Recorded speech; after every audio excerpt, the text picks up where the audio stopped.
வணக்கம். மாநில செய்திகள் வாசிப்பவர் கோபாலகிருஷ்ணன்.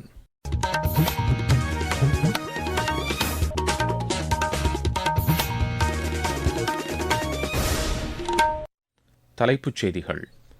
குற்ற வழக்குகளில் கைது செய்யப்பட்டு சிறையில் இருக்கும் பிரதமர், முதலமைச்சர், அமைச்சர் ஆகியோர் அரசை இயக்குவது சரியா என்பது குறித்து நாட்டின் மக்கள் தற்போது தீர்மானிப்பது அவசியம் என்று மத்திய உள்துறை அமைச்சர் திரு அமித் ஷா தெரிவித்துள்ளார்.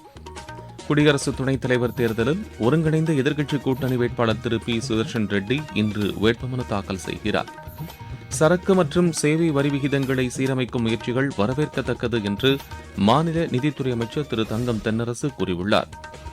நடப்பு கல்வியாண்டில் அரசு கல்வியியல் கல்லூரிகளில் எம்.எட் மாணவர் சேர்க்கைக்கான இணையதள விண்ணப்ப பதிவு அடுத்த மாதம் 15ஆம் தேதி வரை நீட்டிக்கப்பட்டுள்ளது. 20 வயதுக்குட்பட்டோருக்கான உலக மல்யுத்த சாம்பியன் போட்டியில் இந்தியாவின் தப்சியா தங்கப்பதக்கம் வென்றார். இனி விரிவான செய்திகள். குற்ற வழக்குகளில் கைது செய்யப்பட்டு சிறையில் இருக்கும் பிரதமர், முதலமைச்சர், அமைச்சர் ஆகியோர் அரசை இயக்குவது சரியா என்பது குறித்து நாட்டின் மக்கள் தற்போது தீர்மானிப்பது அவசியம் என்று மத்திய உள்துறை அமைச்சர் திரு அமித் ஷா தெரிவித்துள்ளார்.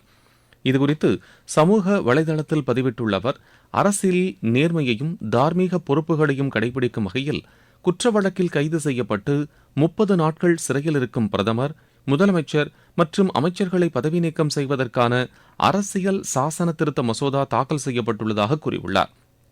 எதிர்காலத்தில் அரசியல் தலைவர்கள் கைது செய்யப்பட்ட பிறகு கூட தார்மீக அடிப்படையில் தங்களது பதவியை ராஜினாமா செய்ய மறுப்பார்கள் என்று அரசியல் சாசனத்தை வடிவமைத்தவர்கள் சிந்தித்திருக்க மாட்டார்கள் என்று தெரிவித்துள்ளார்.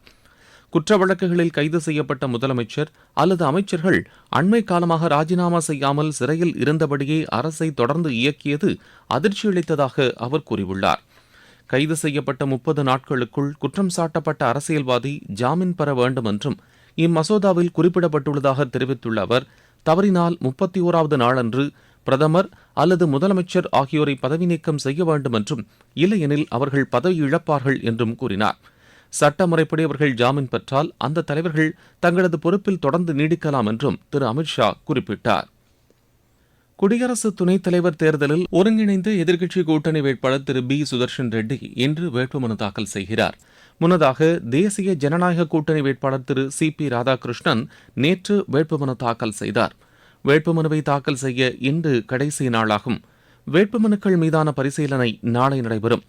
மனுக்களை திரும்பப் பெற இம்மாதம் 25ஆம் தேதி கடைசி நாளாகும். அடுத்த மாதம் 9ஆம் தேதி தேர்தல் நடைபெறவுள்ளது. சரக்கு மற்றும் சேவை வரி விகிதங்களை சீரமைக்கும் முயற்சிகள் வரவேற்கத்தக்கது என்று மாநில நிதித்துறை அமைச்சர் திரு தங்கம் தென்னரசு கூறியுள்ளார். புதுதில்லியில் நடைபெற்ற சரக்கு மற்றும் சேவை வரியை மறுசீரமைப்பு செய்வது தொடர்பான ஆலோசனைக் கூட்டத்தில் பங்கேற்றபோது அவர் இதனை தெரிவித்தார். இதுகுறித்து மாநில அரசு வெளியிட்டுள்ள செய்திக்குறிப்பில், சரக்கு மற்றும் சேவை வரி விகிதங்களை சீரமைக்கும் போது மாநிலங்களின் நிதி ஆதாரங்கள் கணக்கில் எடுத்துக் கொள்ளப்பட வேண்டும் என்றும், உள்கட்டமைப்பு திட்டங்கள் மற்றும் சமூக நலத்திட்டங்களை மாநில அரசுகள் செயல்படுத்தி வரும் நிலையில் அதற்கான செலவினங்களை குறைக்கும் வகையில் வரி சீரமைப்பு இருக்கக்கூடாது என்றும் அமைச்சர் வலியுறுத்தியதாக கூறப்பட்டுள்ளது. சரக்கு மற்றும் சேவை வரி விகித மறுசீரமைப்பு காரணமாக மாநிலங்களுக்கு ஏற்படக்கூடிய வருவாய் இழப்பை ஈடு செய்ய இழப்பீட்டு மேல் வரியினை நீட்டிக்க வேண்டும் என்றும் அமைச்சர் கேட்டுக் கொண்டதாக அந்த செய்தி அறிக்கையில் குறிப்பிடப்பட்டுள்ளது. நடப்பு கல்வியாண்டில் அரசு கல்வியியல் கல்லூரிகளில் எம்.எட் மாணவர் சேர்க்கைக்கான இணையதள விண்ணப்ப பதிவு அடுத்த மாதம் 15ஆம் தேதி வரை நீட்டிக்கப்பட்டுள்ளதாக மாநில உயர்கல்வித்துறை அமைச்சர் திரு கோவி செழியன் தெரிவித்துள்ளார். இதுகுறித்து மாநில அரசு வெளியிட்டுள்ள செய்திக்குறிப்பில், முன்னதாக இந்த விண்ணப்ப பதிவு நேற்று முடிவடைந்த நிலையில் தற்போது நீட்டிக்கப்பட்டுள்ளதாக கூறப்பட்டுள்ளது. இதையடுத்து எம்.எட் பிரிவில் சேர்க்கைக்காக விண்ணப்பிக்க தவறிய மாணவர்கள் இன்று முதல் www.tngasa.in என்ற இணையதளம் வாயிலாக விண்ணப்பிக்கலாம் என்றும் அந்த செய்திக்குறிப்பில் தெரிவிக்கப்பட்டுள்ளது. நீங்கள் கேட்டுக்கொண்டிருப்பது மாநில செய்தி அறிக்கை. மோடி அரசின் 11 ஆண்டுகள். உலக பொருளாதாரத்தில் 4ஆம் இடம். உலக தரத்திலான கட்டமைப்பு வசதிகள். 25 கோடிக்கும் மேற்பட்டோர் வறுமையிலிருந்து மீட்பு. 86 கோடிக்கும் மேற்பட்டோருக்கு இலவச உணவு தானியங்கள். அனைத்து துறைகளிலும் வளர்ச்சி. சேவை, நல்லாட்சி, ஏழைகளின் நலன். இதுவே மோடி அரசின் தாரக மந்திரம். வளர்ச்சியடைந்த இந்தியாவிற்கான மோடி அரசின் பயணத்தில் இது அமுத காலம். தமிழகத்தில் குற்ற சம்பவங்கள் அதிகரித்து சட்டம் ஒழுங்கு சீர்கெட்டுள்ளதாக அஇஅதிமுக பொதுச் செயலாளர் திரு எடப்பாடி பழனிசாமி மீண்டும் குற்றம் சாட்டியுள்ளார். ராணிப்பேட்டையில் நடைபெற்ற பிரச்சாரத்தில் பேசிய அவர், மாநிலம் முழுவதும் போதைப்பொருள் விற்பனை அதிகரித்து விட்டதாக கூறினார். மாநிலத்தில் அஇஅதிமுக மீண்டும் ஆட்சி அமைத்தால் பல்வேறு திட்டங்களில் நடைபெற்ற முறைகேடுகள் குறித்து விசாரித்து உரிய நடவடிக்கை எடுக்கப்படும் என்று திரு எடப்பாடி பழனிசாமி தெரிவித்தார். மாணவர்கள் ஆராய்ச்சி மற்றும் அறிவியல் துறைகளை கற்று நாட்டின் முன்னேற்றத்தில் பங்களிக்க வேண்டும் என்று கல்பாக்கத்தில் உள்ள இந்திரா காந்தி அணு ஆராய்ச்சி மைய தலைவரும் விஞ்ஞானியுமான ஜலஜா மதன் மோகன் தெரிவித்துள்ளார். கோயம்புத்தூரில் தனியார் தொழில்நுட்ப கல்லூரியில் நடைபெற்ற அணுக்கரு ஆற்றல் விழிப்புணர்வு நிகழ்ச்சியில் பங்கேற்று அவர் பேசினார். இளைய தலைமுறையினருக்கு அணு அறிவியல் குறித்து விளக்கும் வகையில் இந்நிகழ்ச்சி நடத்தப்பட்டதாக எமது செய்தியாளரிடம் அவர் தெரிவித்தார். ஒரு கண்ட்ரி நல்ல பவர்ஃபுல்லாக இருக்குன்னா அதுக்கு பவர் வேணும். அதனால இந்த ஸ்டூடெண்ட்ஸ் எல்லாம் பவர் செக்டரில் ஜாப் எடுத்தாங்கன்னா இன்னும் ரொம்ப நல்லாயிருக்கும். தமிழ்நாட்டில் நிறைய பேர் ஐடி பேஸ்டாக ஒர்க் பண்ணுறாங்க. அது பவர் இண்டஸ்ட்ரீஸ்லேயும் வந்தால் ரொம்ப நல்லாயிருக்கும். அதுக்கு தான் நாங்கள் பொறியியல் கல்லூரி அண்ட் சயின்ஸ் அண்ட் ஆர்ட்ஸ் காலேஜ்லேயும் போகிறது. ஏன்னா அவங்கெல்லாம் நியூக்ளியர் ஃபீல்டில் ஒர்க் பண்ணலாம், நிறைய அக்செப்டன்ஸ் வரும். ரேடியேஷன் பார்த்து பயப்படுற கதிர்வீச்சுனாலே பயம் எல்லாருக்கும். அதோட அப்ளிகேஷன்ஸ் எல்லாம் சொல்கிற மாதிரி நிறைய மாடல்ஸ் வச்சுருக்கிறோம். Overall we are feeling very happy, we are feeling accepted and it's a very nice program. பொதுமக்களின் உடல் மற்றும் மன அச்சுறுத்தலை ஏற்படுத்தும் நாய்களின் உரிமையாளர்கள் மீது உரிய குற்றவியல் நடவடிக்கை எடுக்கப்படும் என்று பெருநகர சென்னை மாநகராட்சி எச்சரித்துள்ளது. இதுகுறித்து வெளியிடப்பட்டுள்ள செய்திக்குறிப்பில், உரிமம் பெறாமல் மற்றும் ஆபத்து ஏற்படுத்தும் வகையில் பொது இடங்களில் நாய்களை விடும் உரிமையாளர்கள் மீது கடும் நடவடிக்கை எடுக்கப்படும் என்று கூறப்பட்டுள்ளது. வீடுகள், தெருக்கள், பூங்காக்கள் மற்றும் மக்கள் கூடும் பொது இடங்களில் முகக்கவசம் இன்றி நாய்களை திரியவிட்டாலோ அல்லது அழைத்துச் சென்றாலோ கடும் நடவடிக்கை எடுக்கப்படும் என்று தெரிவிக்கப்பட்டுள்ளது. வெறிநாய்க்கடி நோய் தடுப்பூசி செலுத்த வேண்டும் என்றும் பொது இடங்களுக்கு அழைத்துச் செல்லும்போது கழுத்தில் சங்கிலியின்றி கொண்டு செல்வதை தவிர்க்க வேண்டும் என்றும் நாய் உரிமையாளர்களை சென்னை பெருநகர மாநகராட்சி வலியுறுத்தியுள்ளது. இருவரிச் செய்திகள். கடந்த 4 ஆண்டுகளில் இந்தியா ரஷ்யா இடையேயான இருதரப்பு வர்த்தகம் 5 மடங்கு அதிகரித்துள்ளதாக வெளியுறவு அமைச்சர் திரு ஜெய்சங்கர் தெரிவித்துள்ளார். இந்தியாவிலிருந்து வெளிநாடுகளுக்கு எதிரான அரசியல் நடவடிக்கைகளை மேற்கொள்ள அனுமதிக்கப்பட மாட்டாது என்று மத்திய அரசு தெரிவித்துள்ளது.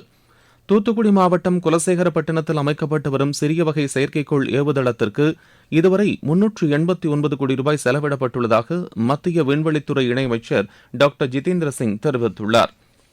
இலவச டிடிஎச் சேவையில் தற்போது 510 அலைவரிசைகள் ஒளிபரப்பப்படுவதாக தகவல் ஒலிபரப்புத்துறை இணையமைச்சர் டாக்டர் எல் முருகன் கூறியுள்ளார்.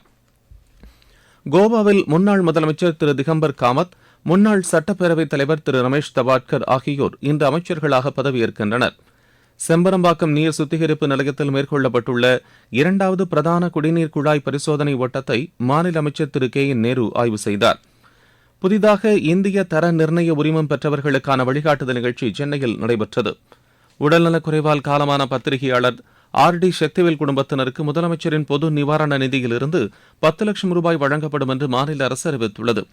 மயிலாடுதுறை மாவட்டம் புத்தூர் எம்ஜிஆர் கலை மற்றும் அறிவியல் கல்லூரியில் மாவட்ட காவல்துறையின் சார்பில் சமூக நீதி விழிப்புணர்வு பேரணி நடைபெற்றது.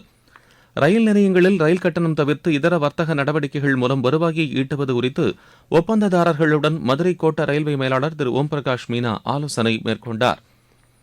விளையாட்டுச் செய்திகள். 20 வயதுக்குட்பட்டோருக்கான உலக மல்யுத்த சாம்பியன் போட்டியில் இந்தியாவின் தப்சியா தங்கப்பதக்கம் வென்றார். பல்கேரியாவின் சமாகோவில் நடைபெற்று வரும் இப்போட்டியின் மகளிர் 57 கிலோ எடைப்பிரிவில் அவர் நார்வேயின் ஃபெலிசிட்டாஸ் டொமாஜோவை 5-2 என்ற புள்ளிக்கணக்கில் வீழ்த்தி இப்பதக்கத்தை கைப்பற்றினார். மகளிர் 68 கிலோ எடைப்பிரிவில் இந்தியாவின் ஸ்ருஷ்டி வெள்ளிப்பதக்கம் வென்றார். 76 கிலோ எடைப்பிரிவில் பிரியா மாலிக்கும் 55 கிலோ எடைப்பிரிவில் ரீனாவும் இறுதியாட்டத்திற்கு முன்னேறியுள்ளனர். மீண்டும் தலைப்புச் செய்திகள். குற்ற வழக்குகளில் கைது செய்யப்பட்டு சிறையில் இருக்கும் பிரதமர், முதலமைச்சர், அமைச்சர் ஆகியோர் அரசை இயக்குவது சரியா என்பது குறித்து நாட்டின் மக்கள் தற்போது தீர்மானிப்பது அவசியம் என்று மத்திய உள்துறை அமைச்சர் திரு அமித்ஷா தெரிவித்துள்ளார். குடியரசு துணைத் தலைவர் தேர்தலில் ஒருங்கிணைந்த எதிர்க்கட்சி கூட்டணி வேட்பாளர் திரு பி சுதர்ஷன் ரெட்டி இன்று வேட்புமனு தாக்கல் செய்கிறார். சரக்கு மற்றும் சேவை வரி விகிதங்களை சீரமைக்கும் முயற்சிகள் வரவேற்கத்தக்கது என்று மாநில நிதித்துறை அமைச்சர் திரு தங்கம் தென்னரசு கூறியுள்ளார். நடப்பு கல்வியாண்டில் அரசு கல்வியியல் கல்லூரிகளில் M.Ed மாணவர் சேர்க்கைக்கான இணையதள விண்ணப்ப பதிவு அடுத்த மாதம் 15ஆம் தேதி வரை நீட்டிக்கப்பட்டுள்ளது. 20 வயதுக்குட்பட்டோருக்கான உலக மல்யுத்த சாம்பியன் போட்டியில் இந்தியாவின் தப்சியா தங்கப்பதக்கம் வென்றார். இத்துடன் இந்த செய்தி அறிக்கை நிறைவு பெறுகிறது.